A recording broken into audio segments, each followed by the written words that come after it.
బంగాళాఖాతంలో ఏర్పడిన వాయుగుండం ప్రభావంతో రాష్ట్రంలో శుక్రవారం రాత్రి నుండి కుండపోతగా వానలు కురుస్తూనే ఉన్నాయి.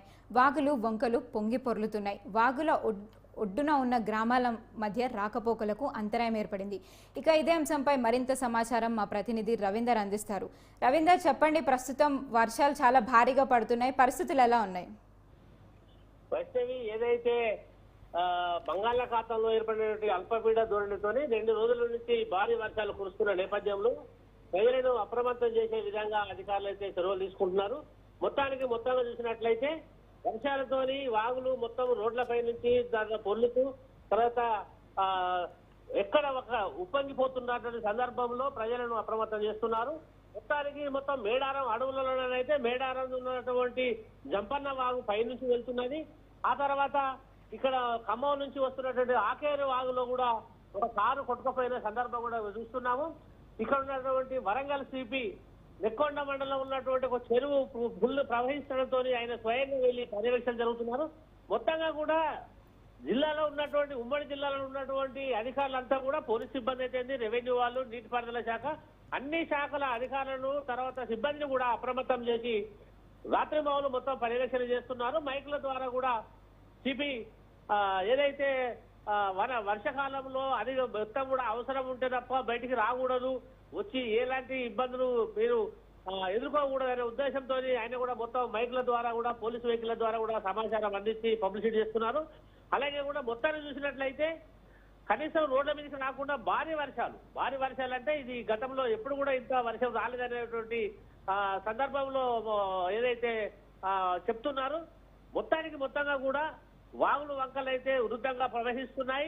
ఎక్కడ కూడా ఈ పల్లెటూరులో కూడా వాగులు చెరువుల నుండి కూడా రోడ్ల పైకి వచ్చి ఇళ్లలో గృహాలు నింపిన సందర్భం ఉన్నది. మహబూబాద్ జిల్లాలో అయితే కొంతమంది డాబా పైన టెంట్ వేసుకొని టెంట్ కిందనే వాళ్ళు అక్కడ జీవనం బతుకుతే చాలు అన్నట్టు సంధానం వాళ్ళు అక్కడ ఉండడం జరిగింది.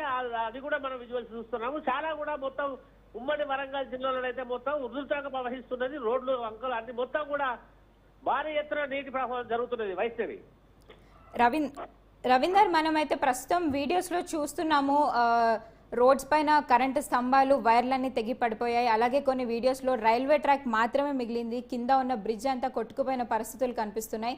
సో ప్రస్తుతం దీనిపై అధికారులు ఎలాంటి జాగ్రత్తలు తీసుకోబోతున్నారు? వైష్ణవి, ఏదైతే మహబూబాద్ జిల్లా దగ్గర ఉన్నటువంటి డోర్నకల్ మహబూబాద్ మధ్యలో అండర్ బ్రిడ్జ్ నుంచి రైల్వే ట్రాక్ కూడా కొట్టుకుపోయేట్టుగా సమాచారం ఇప్పుడిప్పుడే అందుతున్నది.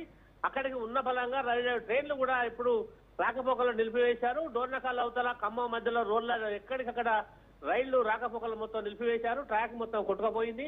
అది ఎక్కడ అనేది ఇంకా పూర్తి సమాచారం అయితే తెలియాల్సి ఉన్నది.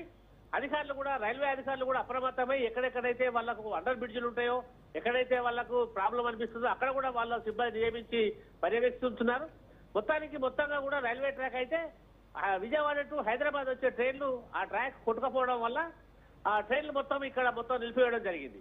అట్లాగే డోర్నకల్ నుంచి వస్తున్నటువంటి రోడ్ల పైన ఆకేరు వాగు దగ్గర కూడా భారీ ఎత్తున నీరు ప్రవహిస్తున్నది. అక్కడ కూడా పోలీసులు అప్రమత్తమై నెక్కొండ మహబూబాద్ మధ్యలో ఉన్నటువంటి ఒక బస్సులో కూడా రాత్రి మొత్తం 45 మంది ప్రయాణికులు ఆ బస్సులో ఉండిపోయారు.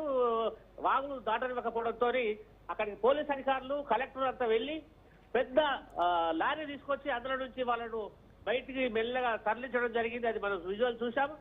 ఏదైతే ఈ ఉమ్మడి వరంగల్ జిల్లాలోనైతే మాత్రం మొత్తం భారీ ఎత్తున అధికారులు మోహరించి ఉన్నారు. అలాగే ఈ వర్షానికి ఎక్కడ అవాంఛనీయ సంఘటన జరగకుండా అధికారులు కూడా మొత్తం భారీ ఎత్తున భద్రతా చర్యలు తీసుకుంటున్నారు. వైష్ణవి, రవీందర్, ప్రస్తుతం కొండ ప్రాంతాల్లో పరిస్థితి ఎలా ఉంది? అక్కడ అధికారులు సహాయక చర్యలు ఎలా చేపడుతున్నారు?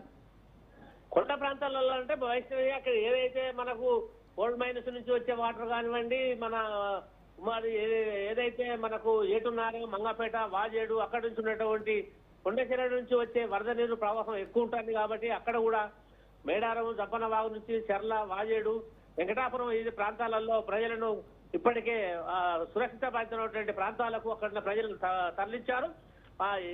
అక్కడికి ఇక్కడ 3 అంచెల భద్రతగా కూడా వ్యవహరించినటువంటి సిబ్బంది కూడా, పోలీసు అధికారులు కూడా ఎవరిని వెళ్ళనీయకుండా వాళ్ళకు ఆల్టర్నేటివ్ అరేంజ్ చేసి వాళ్ళ ప్రజలందరినీ అక్కడి నుంచి తరలించి ఆ కొండ చర్యల నుంచి కానివ్వండి, ఆ ప్రవాహం అడవి ప్రాంతాల్లో ఉన్నటువంటి దట్టమైన అటవీ ప్రాంతంలో ఉన్నటువంటి కొంతమంది విలేజ్లను కూడా అక్కడికి తరలించి వాళ్లకు భోజన సదుపాయాలు కూడా ఏర్పాటు చేసి టెంపరీగా డేరాలు వేసి ఆ డేరాలను కూడా వాళ్ళని అక్కడ తరలించి కూర్చోబెట్టి ఎలాంటి ఇబ్బంది కలగకుండా చూసుకుంటున్నట్టు మన దృష్టికి వచ్చింది వైష్ణవి. రవీందర్, ప్రస్తుతం గ్రామాల్లో ఉన్న లోతట్టు ప్రాంతాల్లో అధికారులు అక్కడున్న జనాల్ని ఎక్కడికి తీసుకొని వెళ్తున్నారు?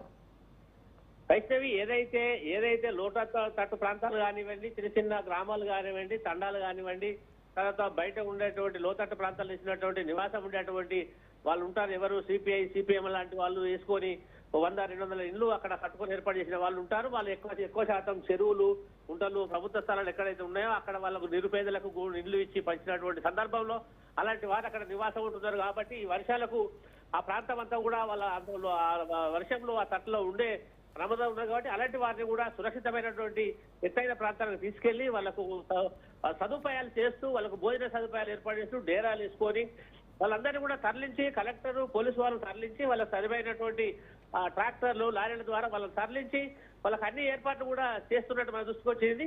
అలాగే వాళ్ళకి 2 days నుంచి కూడా అలాంటి వాళ్ళను కూడా ఎక్కడ వివిధ ప్రాంతాల నుంచి ఎక్కడైనా ఉమ్మడి జిల్లాలో ఉన్నటువంటి మహబూబాబాద్ కావచ్చు, వరంగల్ కావచ్చు, నెక్కొండ ఇలాంటి ఏరియాలలో వాళ్ళ చెరువుల కుంటలలో వేసుకున్నట్టు ఆ ఇళ్లను కూడా అక్కడ వాళ్ళ నుంచి తరలించి సురక్షితమైన ప్రాంతాలనే సేఫ్ గా చూసి ఉంచినట్టుగా వాళ్ళ సమాచారం ఉంది. వైష్ణవి, రవీందర్, మనం ఆల్రెడీ ఇప్పుడు రాష్ట్రంలో చూస్తున్నాం చాలా మందికి జ్వరాలు అవన్నీ వస్తూ ఉన్నాయి. సో ఆల్రెడీ వర్షాలు కూడా పడుతూ ఉన్నాయి. అధికారులు వైద్య శిబిరాలు ఏమైనా ఏర్పాటు చేశారా? వైష్ణవి, ఏదైతే వెంకటాపూర్ అంటే అటవీ ప్రాంతాలలో ఉన్నటువంటి వారికైతే వైద్య శిబిరాలు ఏర్పాటు చేశారు. గత 3-4 రోజుల నుంచి ఈ వాతావరణం దృష్టిలో పెట్టుకుని కలెక్టర్లు కూడా ఆ ప్రాంతంలో సంచరిస్తాను. ప్రస్తుతం అయితే ఎత్తైన ప్రాంతాల్లో కాదు కానీ లోతట్టు ప్రాంతాలైనటువంటి ఏదైతే వెంకటాపూర్, వాజేడు అటవీ ప్రాంతాల్లో వాళ్ళకైతే వైద్య శిబిరాలు ఏర్పాటు చేశారు. అది గతంలో కూడా మనం విజువల్స్ వేసాము, చూసి వాడుకున్నాం కూడా. అంటే అక్కడి కలెక్టర్లు కానీ పోలీస్ సిబ్బంది కానీ ఏ విలేజ్ ఆ విలేజ్ అంటే ఒక పోలీస్ స్టేషన్ లో ఎన్ని విలేజ్లు ఉంటాయి, ఎంతమంది ప్రజలు ఉంటారనేది అంచనాతోని వాళ్ళు ఆ గ్రామాలలో కూడా అధికారులను తీసుకుపోయి మెడికల్ సిబ్బంది క్యాంపులు ఏర్పాటు చేసి వాళ్ళకు కూడా వైద్య శిబిరాలు ఏర్పాటు చేసి వాళ్ళ ట్రీట్మెంట్ చేయడం జరుగుతుంది.